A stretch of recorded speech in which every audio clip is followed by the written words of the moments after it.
네, 이제 6월 FOMC 리뷰를 한번 해볼 텐데요.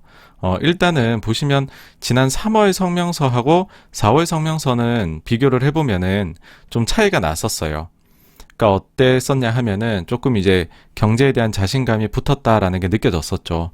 그게 나오고 있는 게 이런 거였죠. 뭐 회복 속도가 완만해졌다가 최근 경제 활동 및 고용 지표에서 반등이 나타났습니다라고 했는데 요거를 이제 강화가 되었습니다로 표현을 바꿨죠. 그리고 요 이유에 대해서는 이제 백신 예방 접종을 잘하고 있다 하고 정부가 강력하게 재정 정책을 펴주고 있다. 뭐 이런 부분들까지 더 곁들였었고요. 그 다음에는 대유행으로 인해 가장 악영향을 받은 부분은 여전히 약합니다. 이게 이제 팬데믹 이후에 요 문구가 변하지 않고 있었거든요. 근데 대유행의 영향을 가장 많이 받은 부분은 여전히 약하지만 개선된 모습을 보이고 있습니다로 한 단계 상향이 된 게 느껴지시죠? 그리고 인플레이션은 2%를 계속해서 밑돌고 있다 해서 일시적 요인을 반영하여 상승했습니다로 또 이제 한 단계 올렸고요. 그리고 요 위험에 대해 가지고 표현할 때도요. 상당한 위험이다라고 했는데 요 상당한을 빼버렸습니다. 그래서 위험 쪽도 또 한 단계 올렸고 그러니까 뭐 한 단계 낮췄다 해야 되나요? 위험이 좀 줄었다라고 보고 있는 거죠. 그래서 3, 4월 성명서는 차이가 꽤 컸어요. 그리고 이후에 이제 그 파월 연준 의장의 기자 인터뷰에서도 증시에 거품이 있는 것 같다. 약간 그런 발언을 해가지고 조금 표현이 강하다라고 느꼈었죠. 근데 이번 6월 성명서는요. 4월하고 비교해서 거의 변화가 없었어요. 이제 그 코로나 영향 부분에 있어가지고 표현할 때 백신 접종의 진전 뭐 이런 부분들을 좀 강조한 문구만 몇 가지 교체된 데 불과했습니다. 그러니까 이렇게 비교할 것도 없습니다, 여러분. 그랬는데 이제 시장은 매파적이다라고 받아들였죠. 그러니까는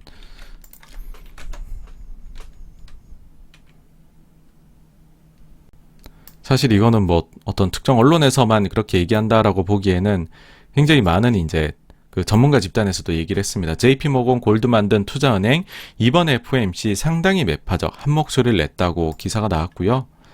그 다음에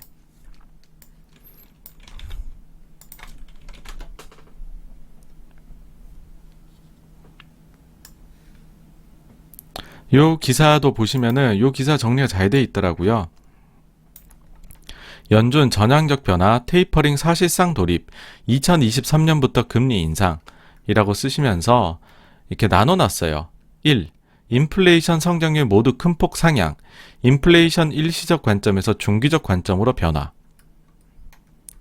그 다음에 이제 두 번째는 점도표상에서 금리 인상 시기가 2023년으로 앞당겨지고 인상폭도 두 차례로 높아졌다. 다음 세 번째는 연준이 금리 통제 정책을 첫 번째로 실행을 했다. 시장의 유동성 흡수 시작한 인플레 경계 돌입이다. 그 다음에 제롬 파월 연준 의장 연준의 테이퍼링 논의 첫 번째로 처음으로 인정했다. 하지만 인플레 다소 지연되겠지만 그 역시 일시적 재강조로 시장 달래기를 했다. 어쨌든 뭐 4번은 그렇게 매파적인 그런 건 아니지만 달래기를 했다니까요. 1, 2, 3번을 이유로 들어가지고서 사실 시장에서 다들 이거를 가지고 비슷하게 보신 것 같아요. 그래서 세 가지 정도 이유를 가지고서 매파적이다라고 이제 표현들을 하시는데요. 자, 네. 경제 전망치가 그럼 얼마나 상향됐나? 자, 일단은 경제 전망치가 상향되면 왜 매파적이냐 하면은요, 경제가 좋다는 뜻이네? 유동성을 이렇게 풀 필요가 없구나. 긴축을 너네가 더 빨리 해야 되겠구나. 이렇게 받아들일 수 있다는 겁니다. 먼저 지난 3월달 예상치를 보시면은요, 일단 이 자료는요, 그 연준은 1년에 FOMC를 8번을 해요. 그리고 그 중에서 4번을 경제 전망치하고 점도표를 내놓게 됩니다. 그러니까 매번 회의에 나오는 게 아니고요. 3, 6, 9, 12에만 나오게 됩니다. 그래서 사실은 조금 요 간격이 벌어질 때에는 그 사이에 많은 일이 있었는데 그 부분이 갑자기 후루룩 한 번에 반영되는 경우들이 있습니다. 그러니까 뭐냐면은 요번에도 이제 3월 이후 6월 달께 나온 거거든요. 근데 그 사이에 4월, 6월 달 동안에 인플레 쪽 논쟁이 불이 붙었었잖아요. 그러니까 그게 이제 반영된 게 보여지실 겁니다. 지난 3월 예상치는 보시면 GDP에 있어서 12월 예상치는 그 경제 성장률이 4.2%로 봤는데 이때는 이제 6.5%로 상향을 한 거죠. 이때는 경제 전망치를 크게 상향했습니다. 그리고 이제 실업률을 많이 낮췄죠. 그래서 내년이 되면은 완전 고용 연준이 목표하는 레벨로 떨어질 거다. 라고 보였었고, PC 인플레이션의 경우에는 그전 12월에는 1.8%로 보다가 2.4%로 높인 정도 수준이었고요. 22년, 23년도도 0.1씩 올려서 2%, 2.1% 정도 수준. 그래서 21년에는 일시적으로 2.4 정도 나오지만 22, 23년도에는 우리가 목표한 2% 장기 목표 그 정도 수준에 머무를 거야 라고 연준에서 예상치를 냈던 거죠. 근데 그게 3개월이 지나니까 확 올라갑니다. 일단 GDP 쪽은 큰 변화는 없어요. 그러니까 올해가 워낙 지금 잘 나오다 보니까 경제 각종 지표들이 6.5를 7로 상향했죠. 0.5. 그 전에 4.2에서 6.5로 올렸던 2.3만큼의 파격은 없죠. 그렇죠? 그리고 장기 전망도 바뀐 게 없습니다. 1.8 그대로고요. 그 다음에 이제 실업 같은 경우에도 변화가 거의 없다고 봐야 될 것 같고, 실업률에 있어서도. 근데 인플레이션에 대해서 지난번 1.8에서 2.4로 올렸다 했잖아요. 이번에 3.4로 올립니다. 그리고 22, 23년도를 각각 지난번 회의 때 0.1씩 올렸었잖아요. 3월에 회의 때. 근데 이번엔 거기서 또 0.1씩 올라가서 2.1, 2.2. 그러니까는 연준이 아무리 이제 평균 물가 목표제를 한다라고 하지만은, 그러면 올해뿐만 아니라 내년하고 내후년도에도 2%를 상향을 한다라고 하면은, 이거는 그럼 정말 너무 장기적인데? 라는 생각이 좀 들 수 있는 거죠. 그러면은 이제 요런 숫자들을 보면은 딱 들 수 있는 게, 긴축이 좀 앞당겨져야 되겠구나. 인플레가 생각보다 좀 강하게 오네. 라는 게, 들 수밖에 없고, 그러면은, 매파적이네. 라고 생각을 할 수밖에 없는 거죠. 그러면 3.4라는 거는 어느 정도 숫자를 이야기를 하는 것이냐? 라고 하면 PC를 가지고서 저희가 또 MOM 숫자를 가정치를 넣어보면 시뮬레이션을 해볼 수가 있죠. 일단은 저희가 4월 것까지 나와 있고, 다음 주에 이제 요게 나올 건데, MOM으로 0.4가 오른다고 한번 해보겠습니다. 그러고 나서 남은 기간 동안에 0.17%씩 MOM으로 상승을 한다라고 했을 때 연간 기준으로 3.4% 정도가 나오게 됩니다. 요 숫자를 기억해 두시고요. 요 정도의 경로를 밟아 나갈지 아니면 이거를 또 확 넘어갈지, 그렇게 되면 이게 또 수정이 돼야겠죠. 더 높은 쪽으로.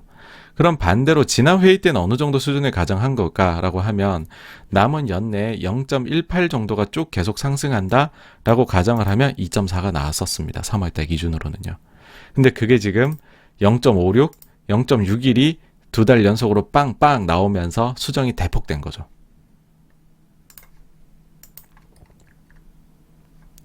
그리고는 점도표 상향이 있었어요. 점도표 상향은 이제 보시면은 이렇습니다.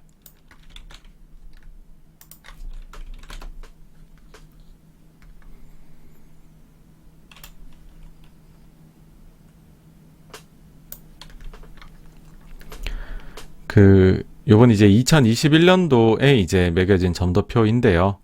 21, 22, 23 그리고 장기 요렇게 4가지 경우에 대해 가지고서 점을 찍습니다.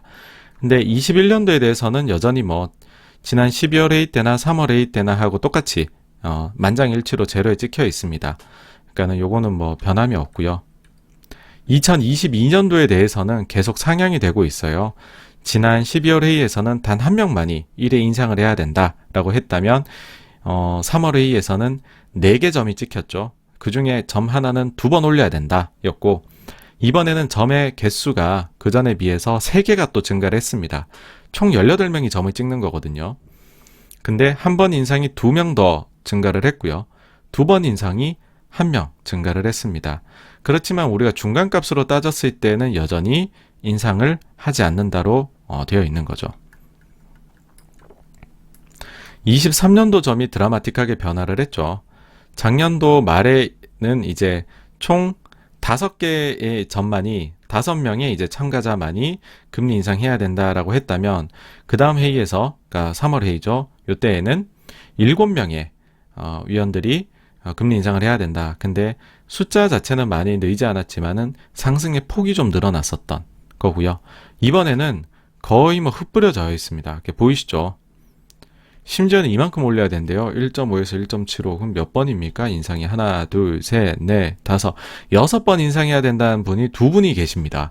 2023년도까지 6번이면 2023년도에는 거의 매 회의 때마다 금리를 올려야 된다라고 보시는 분들이신 거거든요. 네. 놀랍죠? 어쨌든 그래서 요것도 이제 중간값을 이제 계산을 해보면은 이게 이제 2번 인상으로 들어온다는 거죠. 근데 이제 장기 전망은 거의 동일해요. 변화가 없습니다. 네. 어쨌든 이제 이런 식으로 점도표가 올라갔다 보니까는 요거를 보고서 아까 그 자료를 보고서 이제 언론에서 2회 인상으로 찍혔다 그렇게 표현을 하는 겁니다. 그 다음에 이제 세 번째가 초과 지급 준비 금리 IOER이라고 하죠. 그 다음에 영레포 금리 RIP라고 합니다. 요것들이 각각 5bp씩 인상이 돼 있습니다. 요걸 보면서 이제 금리 인상의 신호탄을 쏘다라고 하는데 이제 연준이 이제 금리 회랑이에요. 요게 영레포하고 초과 지급 준비 금리. 근데 요거를 이제 5bp씩 상승을 시킨 것인데 요건 조금 이따 다시 한번 말씀드릴게요. 여기에 대해서 저는 어떻게 생각을 하느냐라고 하면 이걸 매파로 보기는 어려운 것 같아요. 그렇다고 해가지고 이걸 또 비둘기라고 볼 수는 없잖아요, 여러분. 그러면 중립 정도다라고 생각을 합니다. 저도 이제 이걸 어떤 식으로 표현하면 좋을까라고 했는데 데이비 테퍼, 그러니까 헤지펀드 굉장히 유명한 분이시죠. 요 분의 멘트가 굉장히 와닿아서 이거를 그냥 그대로 차용해서 쓰려고 한번 가지고 와 봤습니다.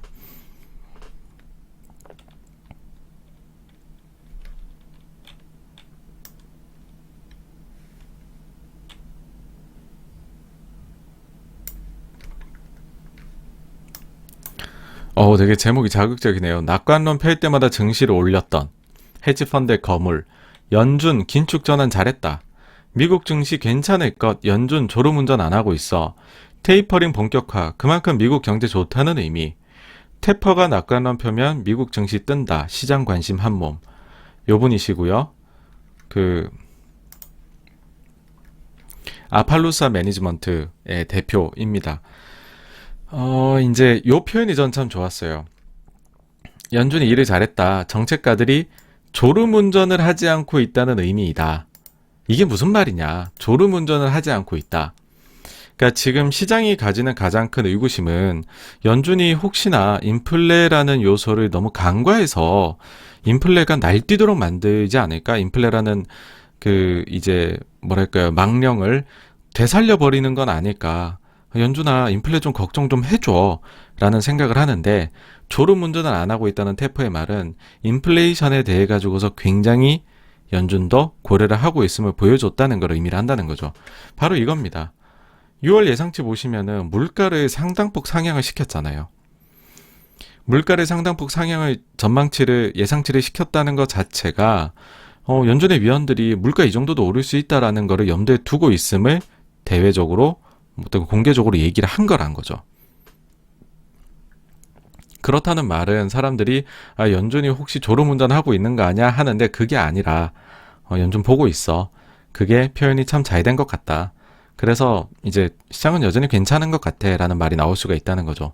이 말에 저는 100% 동감을 합니다. 네. 그리고 두 번째로는요. 왜 제가 이제 너무 매파적이다라고 안 보냐 하면은 사람들이 이제 점도표에 관심을 굉장히 많이 가집니다.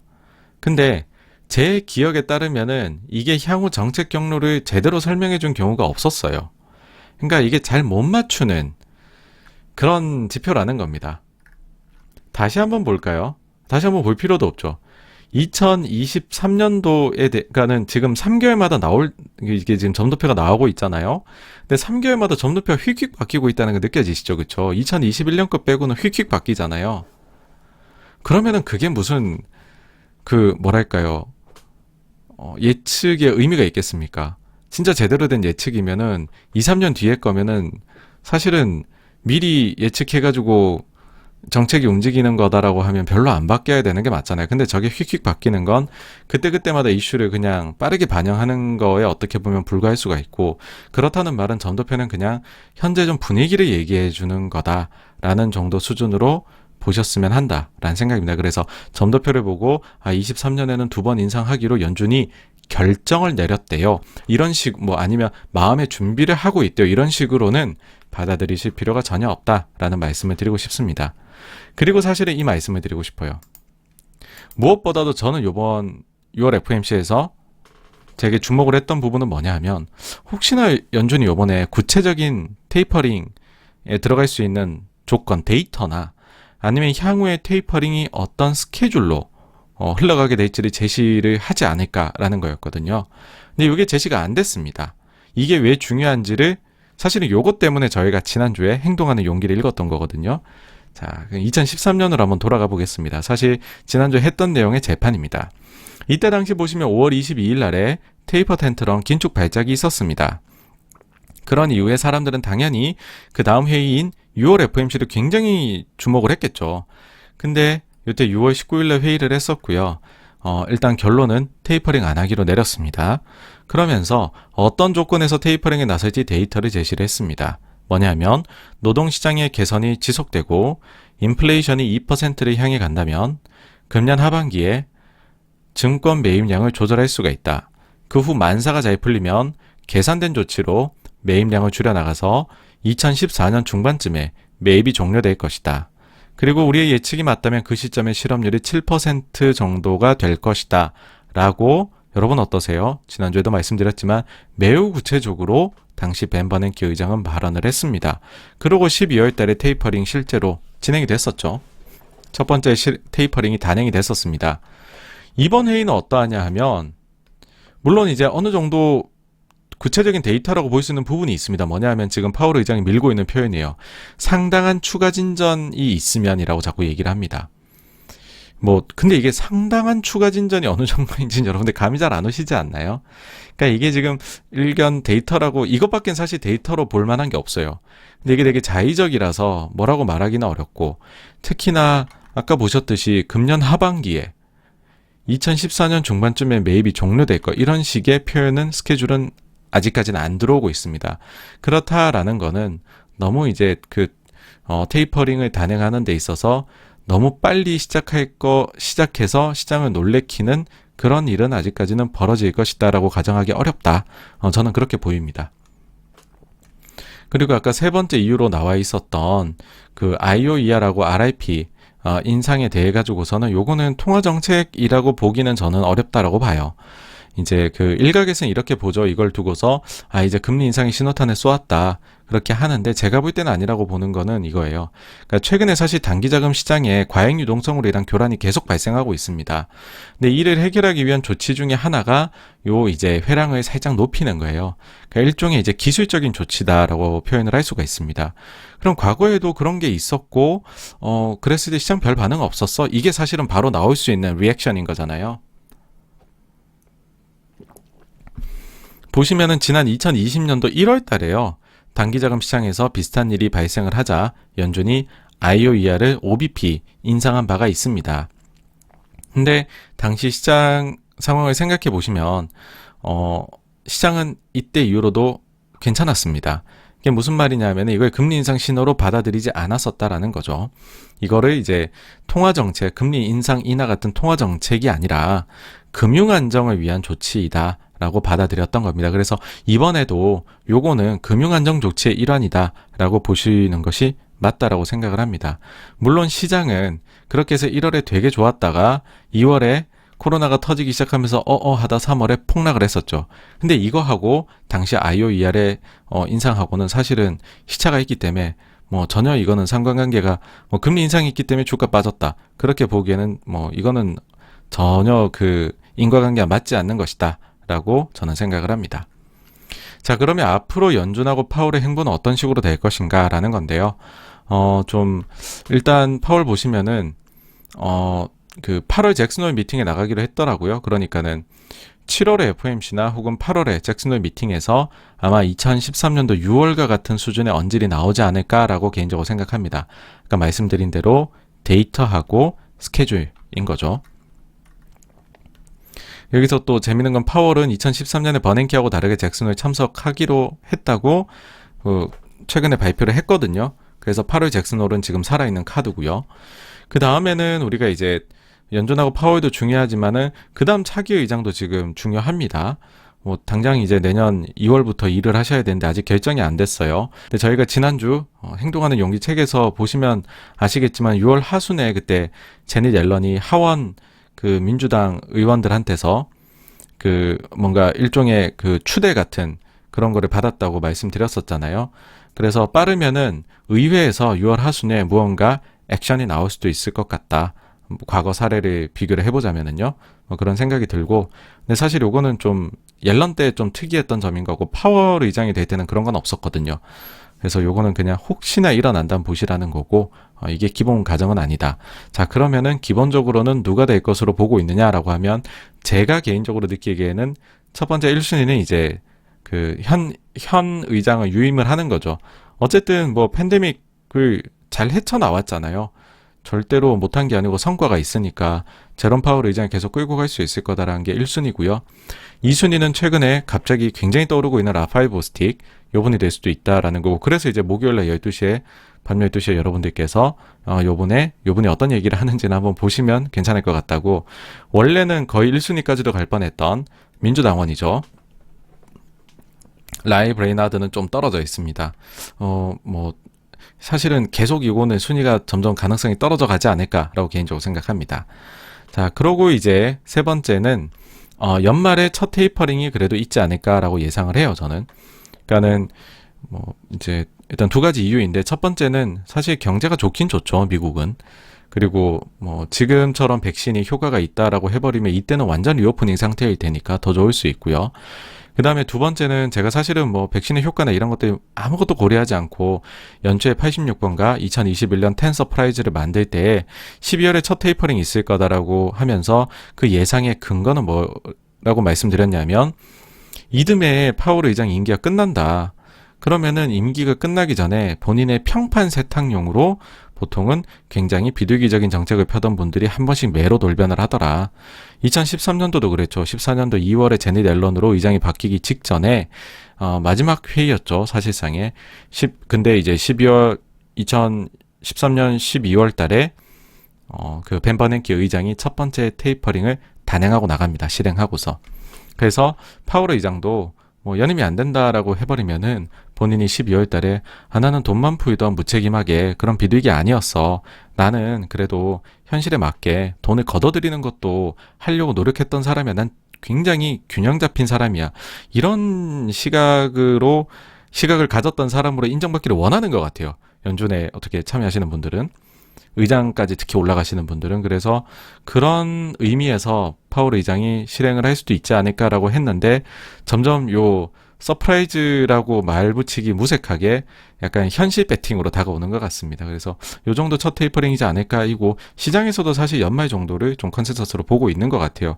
그래서 요때쯤에 나와서는 이제는 시장이 놀래키만한 이슈는 아니다라고 봅니다. 그리고 요번 이제 FOMC에서 좀 소소한 것들 두 가지를 말씀을 드리자면, 하나는 이제 그 보충적 자본 SLR이라고, 요것도 저희 채널에서 몇 번 다뤘었죠. 요 부분이 이제 종료가 그때 될 거냐 연장이 될 거냐 뭐 거기에 대해 가지고서 뭐 그 엘리자베스 워런 의원 이런 분들이 막 연준 의장한테 레터를 보내면서 강력한 표현들을 쓰면서 이거 부자들을 위해서 이거 연장이 되어서는 안 된다. 당장 종료해야 된다. 라는 식으로 했었죠. 그리고 실제 연준이 이거 종료를 했습니다. 근데 그때 당시에 이제 종료를 하면서 조금 이제 그 새로운 제도에 대해 가지고 언급을 해요. 그 새로운 제도에 대해 언급을 했고, 근데 아직 새로운 제도적 기준을 연준이 발표한 건 없거든요. 이 부분에 아직 이제 미정이다라는 그 Q&A에서 나왔는데 얘기가 하나 있었고요.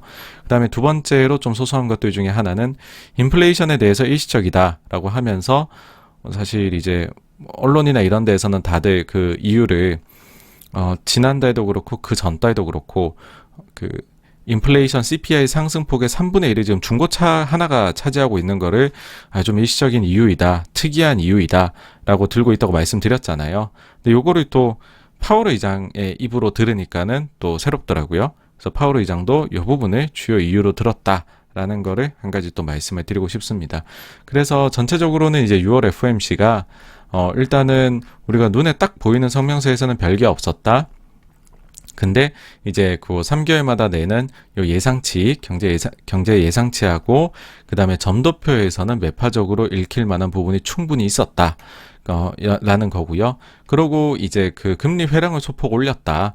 요 부분입니다. 근데 여기에 대해서 의견의 말씀을 이제 그 결론부터 드리자면은 경제 전망치를 올린 거는 연준이 지금 졸음운전하지 않고 있음을 알려준 거기 때문에 어떻게 보면 오히려 좋은 것이다 라고 볼 수도 있는 거고, 점도표가 사실은 미래를 예측하는데 큰 의미는 없다.